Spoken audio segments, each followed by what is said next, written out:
साथियों, इन प्लांटों में हम वो फर्टिलाइजर देने जा रहे हैं। तो किस तरीके से देना है, तो सबसे पहले हमें इसके गुड़ाई कर लेनी है। इस मट्टी को कोडेज की साइड को चढ़ा दें आप। ये है साथियों बोन मील।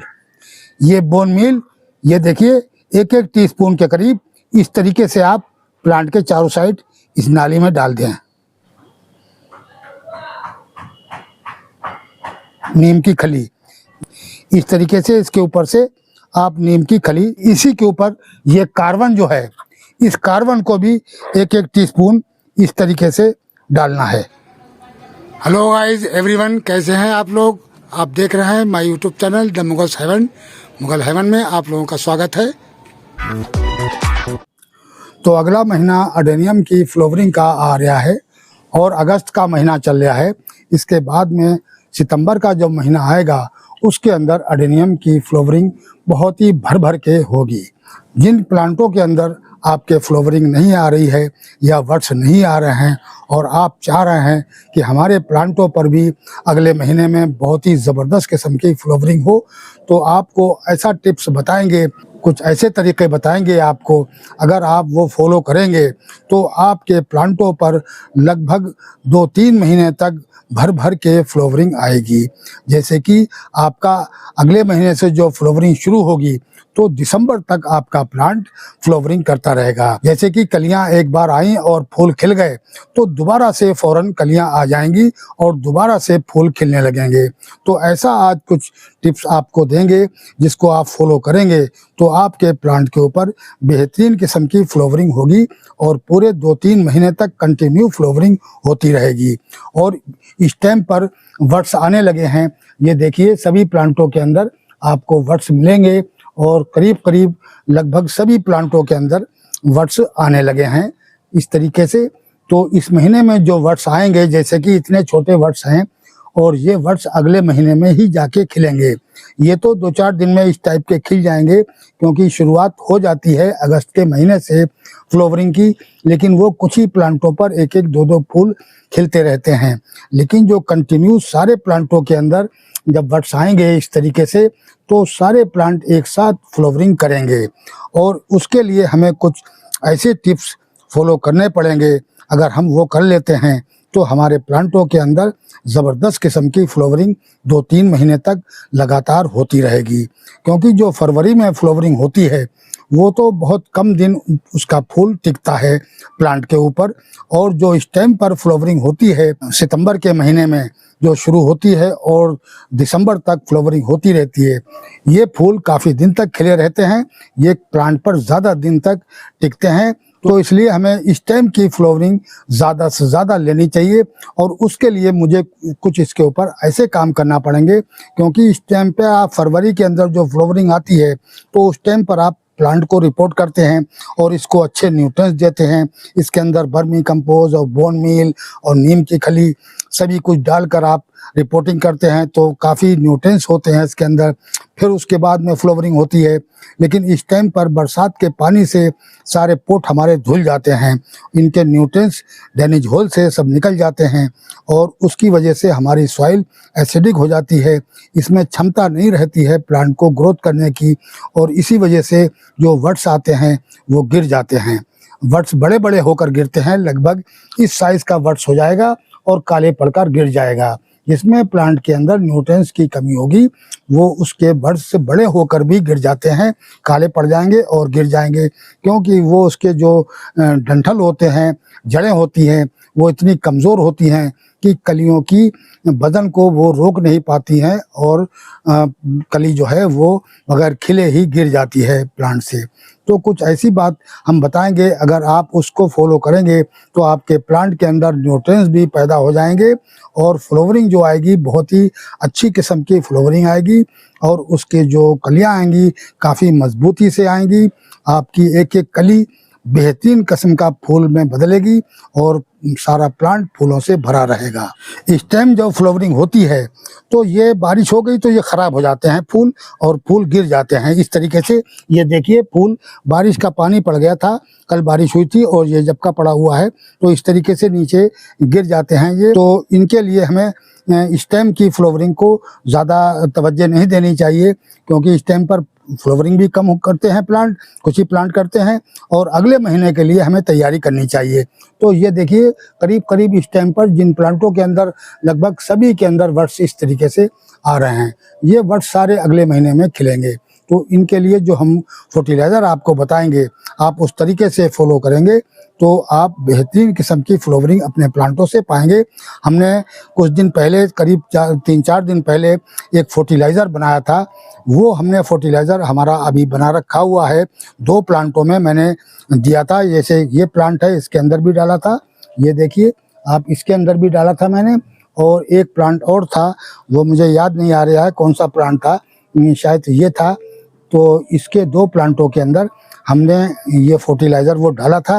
अब हम आपको और दिखाते हैं कि आज किस तरीके से हमें वो काम करना है, जिससे हमारे प्लांटों के अंदर न्यूट्रिएंट्स की मात्रा बढ़ जाए, प्लांट मजबूत हो जाए, और इसके गमले के अंदर जो एसिडिक सॉइल हो गई है उसका पीएच जो डाउन हो चुका है वो पीएच दोबारा से सही हो जाए, लेवल में आ जाए। यानी जो संतुलन में जब पीएच होता है प्लांट के मतलब का, तब प्लांट अच्छी ग्रोथ करता है और फिर उसके फूल गिरते भी नहीं हैं। तो इसलिए ऐसा फर्टिलाइज़र देंगे जो हमने अभी परसों बनाकर दिया था, वो आपको हम बता भी देंगे कि हमने उसमें क्या क्या चीज़ डाली हुई है और किस तरीके से वो हमने तैयार किया है। तो वो है साथियों कार्बन, और कार्बन के साथ अगर बोन मील भी अगर अपने प्लांट को देते हैं तो आप इस टाइम पर सोने पे सुहागा हो जाएगा। बहुत ही अच्छी फ्लावरिंग होगी आपकी, और प्लांट में मजबूती आएगी और आपके वर्ड्स गिरेंगे नहीं। तो इस टाइम पर क्या काम करना चाहिए? सबसे पहला काम यह है कि अपने प्लांट के अंदर बोन मील और नीम की खली ये सब डाल दीजिए। अगर वो फर्टिलाइज़र आपके पास नहीं भी है, और यह तो आप बना लीजिए, और नहीं बना सकते हैं तो खाली बोन मील और नीम की खली तो हर हालत में अपने प्लांट को दे दें। ये दोनों चीज़ें बड़ी ज़बरदस्त किस्म की इस टाइम पर काम करेंगी। आपके प्लांट की कलियां नहीं गिरेंगी, और कलियां जो आएंगी वो मजबूत और मोटे डंठल की आएंगी, बड़ी बड़ी कलियां आएंगी, और बहुत ही अच्छी तरीके से फ्लावरिंग प्लांट करेगा। अब ये देखिए वर्ड्स कितना डबल है, बहुत ही बड़े साइज़ की ये फूल खिलता है, और इसकी वर्ड्स भी काफ़ी बड़े साइज़ की है। तो इसी तरीके से अगर आप बोन मील को डालते हैं तो आपके प्लांट के अंदर ज़बरदस्त किस्म की फ्लावरिंग होगी। बोन मील अडेनियम को बहुत पसंद है और बहुत काम की चीज़ है। इसके अंदर फास्फोरस भी होती है और कैल्शियम भी होती है, और तमाम किस्म के जो न्यूट्रिएंट्स प्लांट को चाहिए होते हैं वो सब कुछ इसमें होते हैं। तो प्लांट की मजबूती भी हो जाती है, और जो इसके अंदर कैल्शियम होती है वो बहुत काम की है, वही प्लांट को मजबूत करती है। तो इस टाइम पर प्लांट को कौन कौन से न्यूट्रिएंट्स चाहिए होते हैं? तो सबसे पहला न्यूट्रिएंट्स चाहिए होता है फास्फोरस। फास्फोरस के बाद में कैल्शियम, और उसके बाद में पोटाशियम और मैग्नीशियम। ये 4 किस्म के न्यूट्रिएंट्स प्लांट को इस टाइम पर चाहिए हैं, जिससे प्लांट के अंदर मजबूती आएगी और फ्लावरिंग अधिक होगी। तो ये सब कुछ बोन मील के अंदर मौजूद होता है। और उसके बाद में अगर इसके अंदर हम कार्बन की मात्रा को बढ़ा देते हैं तो जो हमने फर्टिलाइज़र दे रखे हैं, यानी काउडन वगैरह या बर्मी कंपोज, उनको भी डिकम्पोज कर देगा कार्बन, और वो कार्बन भी हम अपने प्लांटों को दे सकते हैं।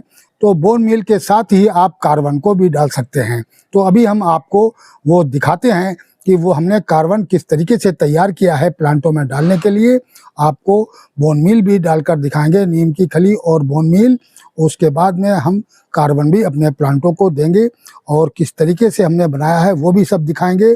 और 3-4 दिन हो गए उसको बने हुए, उसके अंदर जो खूबी पैदा हुई है वो भी मैं आपको दिखाऊंगा कि इसके अंदर क्या खूबी पैदा हुई है। तो उस फर्टिलाइज़र की हम आपको, ये है वो कार्बन जो हमने कोयले से तैयार की है। कोयले के अंदर कार्बन होती है। कोयले की कार्बन की दर को बढ़ाने के लिए हमने इसके अंदर जो चीज़ें डाली हैं वो हम आपको बताते हैं, कि जिससे इसके अंदर बहुत ज़्यादा न्यूट्रिएंट्स पैदा हो जाते हैं। और जिस चीज़ में भी ये कार्बन पड़ जाती है उस प्लांट के अंदर भी बेशुमार किस्म के न्यूट्रिएंट्स मल्टीप्लाई होने लगते हैं, और हर किस्म का न्यूट्रिएंट्स प्लांट में पैदा हो जाता है और प्लांट उसको अब्जॉर्ब करता है। तो इसके अंदर क्या क्या चीज़ें हैं? तो सबसे पहले तो ये हमने लकड़ी का जला हुआ कोयला लिया है, यानी चारकोल, और उसके अंदर डाला है मैंने 2 नींबू काट के डाले हैं इसके अंदर। और उसके बाद में सिरका डाला है साथियों, इंजाइम, बायो इंजाइम भी डाल सकते हैं। बायो इंजाइम और सिरका एक ही चीज़ होती है। सिरका चाहे आप किसी चीज़ का भी बना हुआ हो, चाहे आपका गन्ने के रस का जो सिरका हम लोग घरों में खाते हैं तो वो भी हम खा सकते हैं। अब इसकी अपडेट देखिए, ये 3-4 दिन से बना रखा हुआ है और इसके अंदर इस तरीके से न्यूट्रिएंट्स पैदा होने लगे हैं। जबकि कोयला जो होता है एंटी फंगल होता है, और ये जो आपको कीड़े दिख रहे हैं तो ये कीड़े नुकसानदेह नहीं हैं, प्लांट के फायदेमंद हैं। इन्हीं को प्लांट खाता है। ये बड़ा इसलिए हो गया है कि ये अगर पोट में पड़ा होता तो प्लांट इसको यूज़ कर लेता है। जब इसको यूज़ नहीं किया गया, वैसे ही रखा रहा, तो नमी की वजह से इनका साइज बढ़ने लगा। और इनके अंदर प्लस बोन मील पड़ी हुई है, तो बोन मील को इन्होंने जब खाया है तो ये बड़े हो गए हैं और मल्टीप्लाई होने लगे हैं, तो ये बड़े साइज के हो गए हैं। हम इनको इसी तरीके से डाल देंगे, क्योंकि ये जो चीज़ है वो सिरके ने पैदा करी है इनके अंदर न्यूट्रिएंट्स, और जो कार्बन है इसके अंदर, तो कार्बन की दर को बढ़ा दिया है उसने। उसी वजह से ये इस तरीके के कीड़े इसके अंदर पैदा हुए हैं, और बहुत हैं, बेशुमार हैं। ये देखिए पूरा भरा पड़ा हुआ है, और यही प्लांट के अंदर ये मल्टीप्लाई कर देते हैं। तो ये इतने बड़े नहीं होते हैं प्लांट के अंदर जाकर, और प्लांट इनको ही खाता है, जिससे प्लांट की ग्रोथ अच्छी होती रहती है।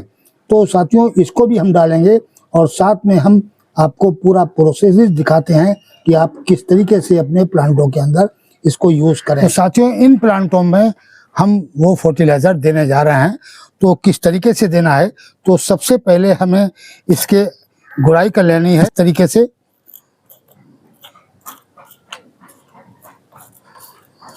अभी बरसात का पानी सूखा ठीक से नहीं है, पोट सारे गीले हुए हैं, तो फिर भी हमें ये फर्टिलाइज़र तो इस टाइम पर देना ही ज़रूरी है।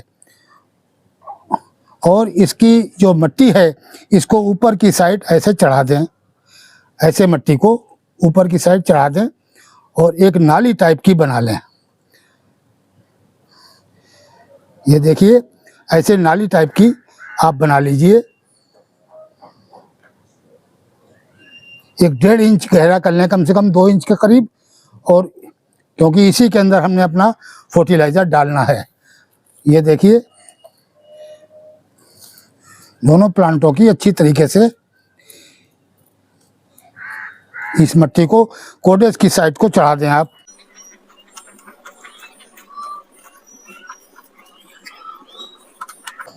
अब क्या काम करना है, ये है साथियों बोन मील। ये बोन मील, ये देखिए 1-1 टीस्पून के करीब इस तरीके से आप प्लांट के चारों साइड इस नाली में डाल दें।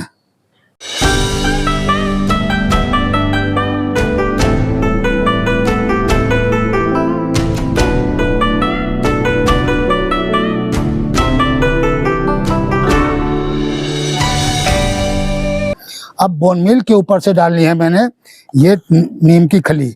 ये ज़्यादा भी पड़ जाएगी तो कोई हर्जा नहीं है इसमें। इस तरीके से इसके ऊपर से आप नीम की खली इसी नाली में डाल दीजिए।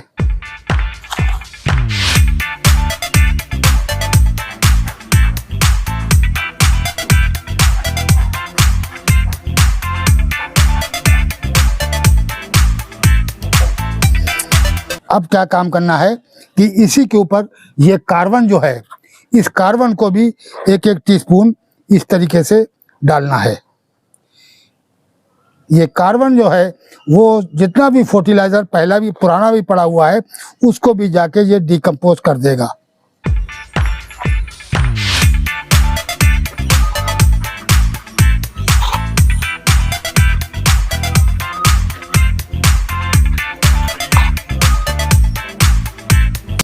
अब जो मिट्टी हमने ऊपर चढ़ाई थी वो उससे इसको ढक दें।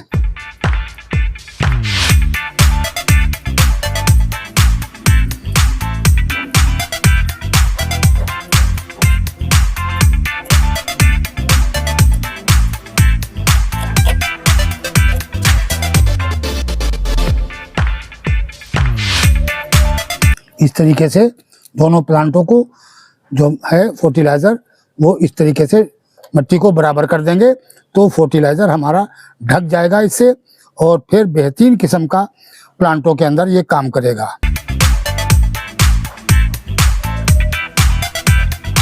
ये देखिए साथियों, अब इस तरीके से जो न्यूट्रिएंट्स हमारे ख़त्म हो गए थे प्लांट के बरसात के पानी से, डेनिजोल थे सब निकल गए थे, मिट्टी एसिडिक हो गई थी और इसके अंदर क्षमता नहीं रही थी ग्रोथ करने की, प्लांट सर्वाइव नहीं करता, प्लांट की ग्रोथ बरसात के बाद रुक जाती है। तो अब दोबारा से मिट्टी ये रिचार्ज हो जाएगी और ज़बरदस्त किस्म की हमारी फ्लावरिंग होगी और लगभग 2-3 महीने तक बहुत अच्छी फ्लावरिंग करेंगे और प्लांट में जो फूल भी अधिक आएंगे, कोई कलियां नहीं गिरेंगी और आपके जो फूल हैं बहुत दिन तक टिकेंगे, फूल का साइज काफ़ी बड़ा होगा और फूल के कलर जो हैं बहुत ही चटक कलर आपके प्लांटों के अंदर आएंगे, जिससे आपके प्लांट में ज़बरदस्त किस्म की फ्लावरिंग होगी। तो साथियों, वीडियो कैसा लगा? आज के वीडियो में इतना ही। मिलते हैं अगले वीडियो में नए टॉपिक और नए कंटेंट के साथ। अगर हमारा वीडियो अच्छा लगे तो प्लीज़ लाइक कीजिए, शेयर कीजिए और सब्सक्राइब कीजिए। शुक्रिया, धन्यवाद।